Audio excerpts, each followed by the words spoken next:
যখন জুমার দিন আসে, এই জুমার দিনে যদি কোনো ব্যক্তি সকাল সকাল গোসল করে, আর্লি মর্নিং গোসল করে, গোসল করার পরে তার উত্তম পোশাকটা পরিধান করে, আর গোসলটা করে ফরজ গোসলের মতো, আতর সুগন্ধি খুশবু তার সামর্থ্য অনুযায়ী ব্যবহার করে, এরপরে পায়ে হেঁটে হেঁটে মসজিদে আসে, বাহনে চড়ে নয়, পায়ে হেঁটে হেঁটে। যদি আপনি অনেক দূরে থাকেন সেটা আলাদা কথা। এবং ইমামের কাছাকাছি বসে, মসজিদে আসার পরে যতটুকু সম্ভব হয় সুন্নত পড়ে নিল, নফল পড়ে নিল, এরপর ইমামের কাছাকাছি এসে বসলো। ইমামের খুতবা শ্রবণ করে মনোযোগের সাথে।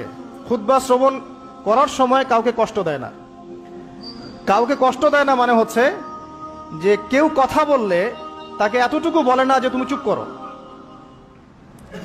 কোনো কষ্ট দেয় না।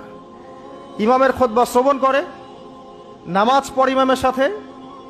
এই ব্যক্তির আমল নামায় নবী সাল্লাল্লাহু আলাইহি ওয়াসাল্লাম বলছেন যে প্রত্যেক পদক্ষেপের বিনিময়ে 1 বছরের নফল নামাজ আর 1 বছরের নফল রোজার নেকি লেখা হয়।